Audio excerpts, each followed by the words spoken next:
तो जी जो ये मेरा मामला है इसमें गंगनहर में दो आईओ थे। एक तो उपनिरीक्षक मनदीप सिंह और एक उपनिरीक्षक बलवंत। इन्होंने वो एक फर्जी मुकदमा इनके यहाँ पर दर्ज हुआ।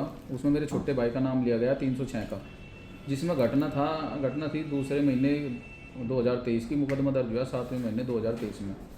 और उसमें इन्होंने फिर मुझे बुलाया कि मुकदमा है। हम आए यहाँ पे, मेरा भाई भी आया मेरे साथ, बयान दिए। फिर इन्होंने डराई, भाई ऐसा हो जाएगा, इसमें तो इसे जेल जाना पड़ जाएगा। तो इस तरीके से उन्होंने डरा डरू के हमारे पास 3.5 लाख रुपए ले लिए। उसके मेरे पास सबूत थे 3.5 के, सारे कलेक्ट कर रखे थे। मैंने वीडियो भी है जो उन्होंने अपनी गाड़ी में रखवाए थे, वे भी है। जो फ़ोन पे मेरी बात हो रही वे भी है। फिर उन्होंने कहा तुम्हारा मुकदमा ख़त्म हो गया। अब मुकदमा ख़त्म हो गया, हम अपने घर बैठ के फिर अब 6-7 महीने बाद फिर फ़ोन आया कि मैं बलवंत बोल रहा अपने रिक्शक, और तुम्हारा ये मुकदमा। हमने बताया तो ख़त्म हो गया जी, मनदीप जी ने ख़त्म कर दिया था। बोले नहीं ख़त्म नहीं हुआ है, सी साहब ने दोबारा जांच दे दी। उसने मजबूती से नहीं करा, मजबूती से मैं करूँगा और इसमें आ जाओ बात करेंगे। बुला लिए, हम चले गए। जाने पे हमारे उन्होंने बताया कि भाई इसमें तुम्हारे 5 लाख रुपये लगेंगे। हमने कहा 5 लाख इतने तो नहीं बने जी, 3.5 तो हमने मनदीप जी को दे दिए। तो ये बोले तुम ऐसा करो, चलो बात कर लेंगे, फ़िलहाल कुछ दे जाओ। तो उस टाइम उन्होंने 1 लाख रुपये हमारे से ले लिए। हम उन्हें दे गए, इस चीज़ का भी हमारे पे एविडेंस है। हम चले गए। तो जाने के बाद फिर मेरी फ़ोन पर बात हुई, बोले नहीं बात नहीं बने, अधिकारी से बात हुई, इसमें तुम्हें देने पड़ेंगे और 4 लाख रुपये और देने पड़ेंगे। जब मुझे दिखा ये तो बिल्कुल गलत हो रहा सब कुछ, तो जो तत्कालीन एसपी साहब थे, मैं उन्हें 7वें महीने में अपना शिकायती पत्र दिया कि जी ऐसे ऐसे है, ये मेरे पे एविडेंस है। एविडेंस भी दिए। एविडेंस देखते ही उन्होंने 1 तारीख 7वें महीने में ही तुरंत इन्हें दोनों को निलंबित कर दिए थे और इन पर विभागीय कार्रवाई शुरू करा दी थी। प्रारंभिक जांच SPRA से कराई थी। अब मैंने जो RTI मांगी, RTI में मुझे जानकारी मिली कि प्रारंभिक जांच में पूर्णतः दोषी पाए गए।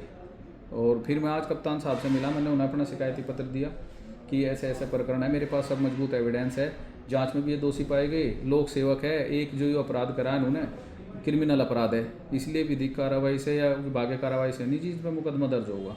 तो उन्होंने भी मुझे आश्वासन दिया कि इसमें मुकदमा दर्ज होगा। मैं बड़े बाबू से अभी फाइल मंगा रहा हूँ।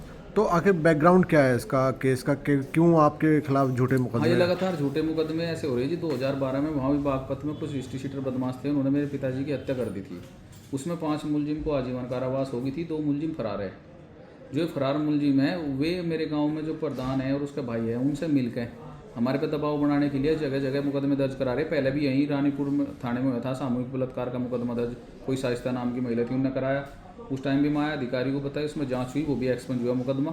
और जिन्होंने मेरे खिलाफ ये साजिश रची थी उन्होंने कप्तान साहब ने उनके खिलाफ उल्टा मुकदमा भी दर्ज कराया था, उसमें भी जांच चल रही है। तो अब तक कितने मुकदमे हो चुके हैं आपके खिलाफ? अब तक लगभग 15-16 मुकदमे ऐसे दर्ज हो चुके मेरे पास, जिसमें 5-6 मुकदमे सामूहिक बलात्कार के हैं, छेड़खानी के हैं, 307 के हैं, मर्डर का भी हुए 302 के भी है। लेकिन अब फिलहाल बस ये एक मुकदमा गंगनहर वाला रह रहा और सब एक्सपेंज हुए। और सब एक्सपेंज हो, सब फर्जी पाए गए?